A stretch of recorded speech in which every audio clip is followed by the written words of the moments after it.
Alleluia, alleluia, alleluia. The Word of God became flesh and dwelt among us. To those who accepted him, he gave power to become children of God. Alleluia, alleluia, alleluia. The Lord be with you. A reading from the Holy Gospel according to Mark.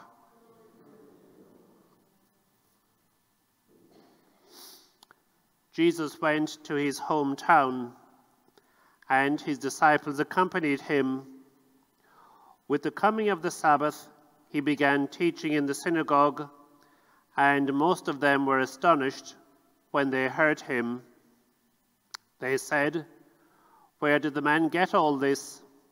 What is this wisdom that has been granted him, and these miracles that are worked through him? This is the carpenter, surely, the son of Mary, the brother of James and Joseph and Jude and Simon. His sisters too, are they not here with us?" And they would not accept him. And Jesus said to them, "A prophet is only despised in his own country, among his own relations, and in his own town."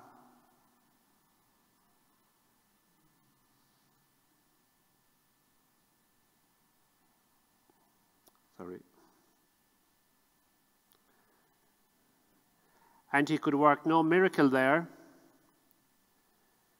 though he cured a few sick people by laying his hands on them. He was amazed at their lack of faith. The Gospel of the Lord.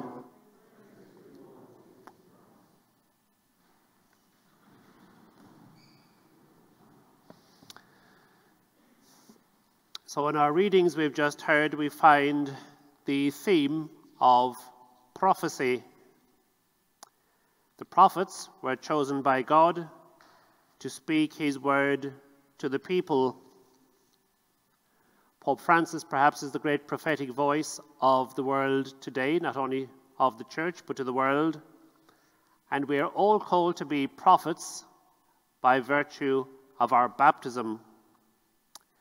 The mission of the prophet Ezekiel was to awaken the hearts of God's people and the need for getting back on the right path of God's commands, especially the 10 Commandments. Ezekiel prophesied not only for his own benefit, but of course for the good of the people, God's people, emphasizing that God is in their midst and that he is the one true God to be obeyed always. And this was the great task of the prophets. The Ezekiel reading this Sunday acts as a backdrop for this Sunday's gospel message about the blindness of the people that Jesus encountered in his public ministry. So the gospel we've heard concerns the rejection of Jesus by his own people. He goes to his own town of Nazareth and they reject him.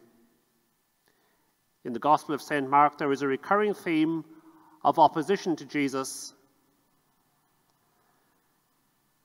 culminating in the betrayal and the crucifixion of the Lord.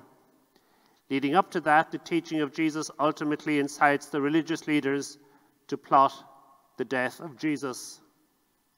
Along with the religious elite, people of Jesus' own town and among his relatives reject the miracles, teaching, and ultimately Jesus himself. It must have been a painful experience going to his own town and being rejected by his own.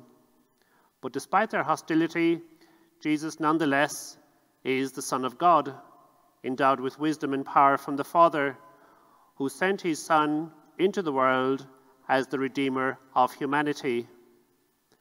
The humble origins of Jesus are a stumbling block for the people. He was known by his relatives, but considered to be just one of them, not the Son of God. Jesus was in some ways a scandal to his relatives, and his hometown failed to see the prophetic mission of Jesus and so rejected it. But that, of course, didn't stop Jesus, for we are told he made the rounds of the neighboring villages instead. To that we might add, and look what happened. The ends of the earth now know the saving power of God in Jesus Christ. Many, of course, still reject the message of Jesus, but many adhere to it as well. In the context of being rejected, Jesus cites presumably an already existing proverb when Jesus says, "No prophet is without honor except in his native place, among his own kindred, and in his own house." Familiarity breeds contempt, as another proverb expresses it. In any case, Jesus teaches that a prophetic voice, is more likely to be heeded by those who are not as close to the prophet. What is lacking on the people's part is, of course, faith. Jesus does not lack the power to do what he does, but the people do not accept it as real. The lack of faith he encountered distressed or amazed Jesus, the gospel tells us. Unbelief is an obstacle to Jesus' power because his miracles are signs and works of faith. He himself says that in various places to people he has healed. He says, "Your faith has made you well." Another way to think of the reality of having faith is this: confidence in Jesus, what we call faith, is a channel of restoration, which means being open to God's action in one's life, recognizing the presence of God in one's life and God's action and power. The power that Jesus possessed affects the cures described in the Gospels as well in our lives today.